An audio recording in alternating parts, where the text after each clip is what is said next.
সরকারের মানে জনগণের 36,000 টাকা বছরে দেবে। আপনি 20 টাকার ঢেঁড়স কিনতে গেলেও টিপে দেখেন। অফলাইনে চালু রেখেছিলাম, আজ থেকে অনলাইনেও চালু হয়ে গেছে। কেন আমরা বিস্তারিত তথ্য সংগ্রহ করছি, আমি এর আগে ওই রাকিবুল শেখের কথা বলেছিলাম।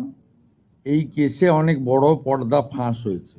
বহরমপুর পিএস কেস নম্বর 843 2026, এখানে এখনো পর্যন্ত 22টা ফলস অ্যাকাউন্ট পাওয়া গেছে, যেখান থেকে মহিলারা নয় পুরুষরা লক্ষ্মীর ভাণ্ডারে টাকা নিচ্ছে, এবং এটা অনেক বড় সংখ্যা হবে। যত এটা আরও আমরা তদন্তের গতি পুলিশকে বাড়াতে বলেছি।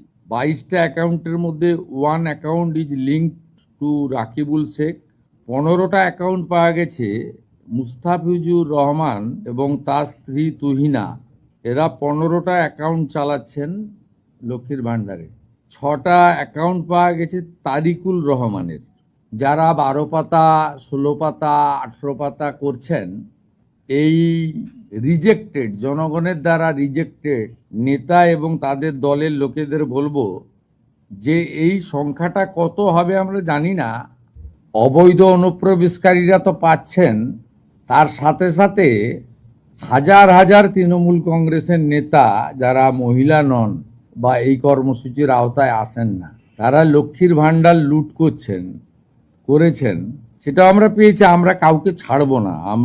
আমি ডিজিপিকে বলেছি সিট গঠন করতে, এবং যেহেতু মানিটারি ডিফলকেশন আছে, মানি লন্ডারিংয়েও এদের কেসকে ট্রান্সফার করার জন্য আমরা ডাইরেকশন দিয়েছি। আমরা হিসাব করে দেখেছি এসআইআরে নাম বাদ যাওয়া এবং এই রাকিবুল, মুস্তাফিজুর, তারিকুলরা মিলে অন্তত 30 লক্ষ ফলস লক্ষ্মীর ভাণ্ডারের টাকা তুলছেন। 30 লক্ষ গুণিতক 1,500 টাকা করে যদি হিসাব করেন, কত হাজার কোটি টাকা আপনাদের জনগণের টাকা কিভাবে এরা লুট করেছে। এই লুটেরাদের পার্টি, এটা তার প্রমাণ। ফর্মে দেখবেন প্র্যাকটিক্যালি 3টে পৃষ্ঠা ফিল আপ করতে হচ্ছে, বাকিগুলো ট্রাইব্যুনালে যার নাম আছে তার একটা পৃষ্ঠা আছে, সিএতে অ্যাপ্লিকেন্টের আছে, কাস্টের আছে, ওগুলোতে কার্যত কিছু নেই। এগুলো তো করছেন। দেখুন, সরকারের মানে জনগণের 36,000 টাকা বছরে দেবে।